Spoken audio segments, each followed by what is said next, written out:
What is going on YouTube? Double O here, and we got some news about the new Spider-Man TV show. I think it's all on Disney Plus right now. All the episodes are out. Don't give a F about this show. This is literally, I don't know if you're seeing this before or after my Assassin's Creed video where I talked about wokeness in detail, well, in somewhat detail. And this is a perfect example of what I'm talking about with the whole woke thing and how it's gotten huge right now. Even the mainstream media and mainstream actors are using the word woke, and it's just insane how it's gotten this serious. Like, people were trying to pretend it's just a vocal minority, it's just toxic fans, but now it's mainstream. Now Trump is the president, and now liberals are scrambling in Hollywood trying to figure out what their ideas are and what their opinion should be. And it's just crazy right now because the voice actor for the new Spider-Man animated series on Disney Plus was, his biggest fear was the new Disney Plus series was going to be annoying and woke. And I don't know how old this guy is. Man, it's just a poor kid. How old is he? Okay, he was born in 1994. He's like in his 30s, this guy. This kid is in his 30s. He's born in 1994. Hudson Thames, who voices the titular web slinger in the upcoming Disney Plus show, Your Friend Neighbor Spider-Man, recently shared some worries he had leading to Marvel's latest animated series. While speaking with Collider, Thames said his biggest fear was that your friendly neighborhood Spider-Man would be annoying and woke. This guy tried to put a target on his head. But I don't know, we're in Trump's America now, so I don't know, maybe he'll be alright. I don't know, but I think he's managed to piss off both sides of the woke and anti-woke right with this, and I'll explain why in a second. But I ended up thinking that the show was awesome after reading the script. I thought it was awesome. I mean, my biggest fear was that I thought it was going to be annoying and woke, but it wasn't. I was like, yeah, this is great. It's so well written. Like, it feels real. I'm the oldest of 5 boys, so I feel like I kind of know what's happening in their lives. And in high school, it felt like it was doing that justice, you know? Like, yeah.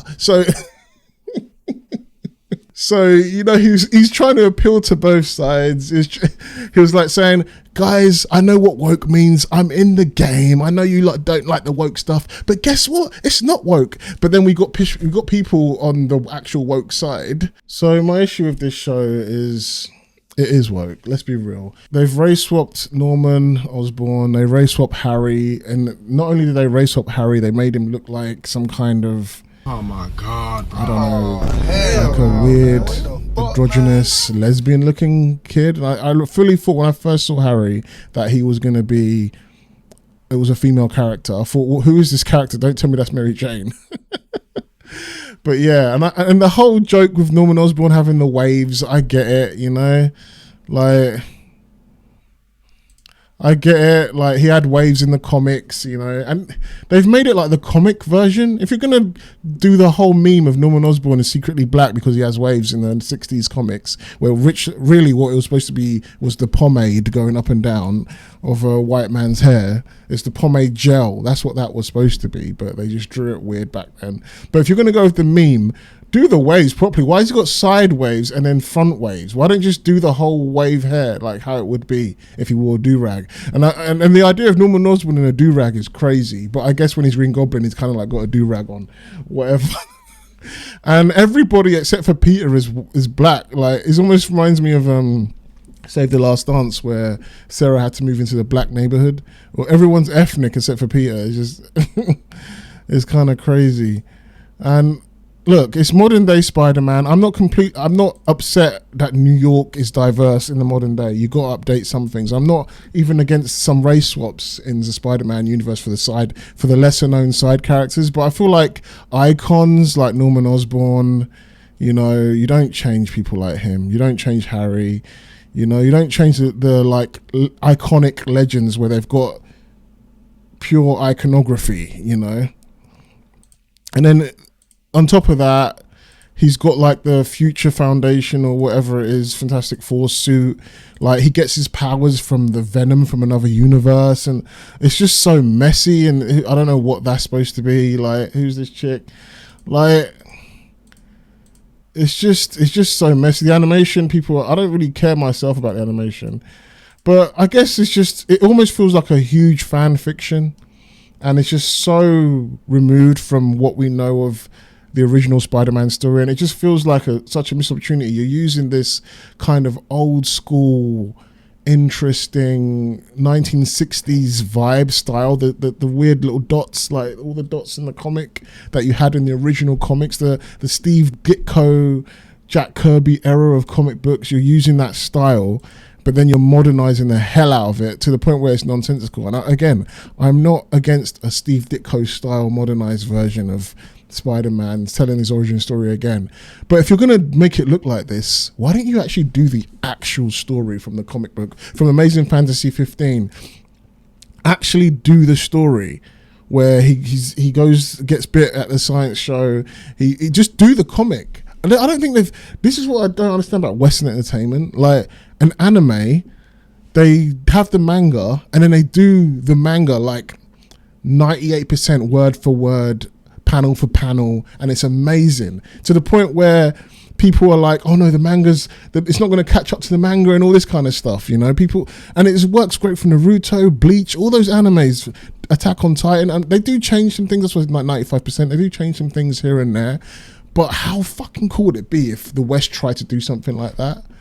Like, imagine they try to how about we just tell the comics, just do the comic like word for word, panel for panel.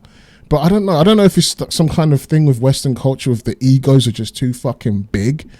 And in Japan, they have this thing where they have to be strict with their art. They have to be logical. They have to be true to the source material. And it's their culture. And I think I kind of prefer that conformity, you know? I prefer that conformity because they're a slave to the art, to the work of the original author, you know, whereas here everyone's so fucking ego driven. They have to take something that someone's already made and then make it their own, and then it just becomes unrecognizable.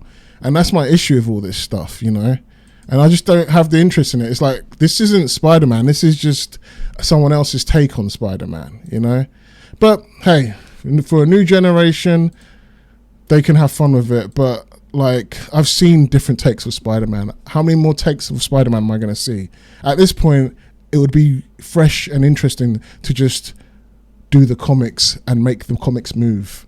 You know, that would be amazing. But anyway, what do you guys think? That's my video on the whole Amazing Spider-Man situation and the kid that called it woke. He was trying to appeal to both sides. The actual point of the video I'm going to talk about is 2 seconds now. He was trying to appeal to both sides and he failed. I've seen people that are on the left wing or woke side talk about it and say how dare he use that word? Does he not know what that word means? Who does he think he is? And I've seen people on the right wing, the anti-woke side, say, oh yes, well done, it is woke. And then they read the rest of the article and it said, wait a minute, what do you mean it's not woke? It clearly is woke. You got flipping the Indian Dot Connors as female, and what the hell's going on? Why the hell is Dot Connors a woman, and why the hell is Dot Connors now a Indian woman, you know? But anyway, I'm not interested in this. Maybe it could be a fun little storyline, but it's not Spider-Man. You know, it's just some other version of Spider-Man. It's not the Spider-Man story. Stop retelling these stories over and over again in different ways. It's like, what are we doing? But anyway, that's my reaction. Let me know what you guys think in the comments below. Do you like it? Do you not like it? Is it good? Do you think I should check it out? Should I do a review? Please let me know. And yeah, please like, subscribe, hit the bell notifications, and I'll see you again soon. Peace.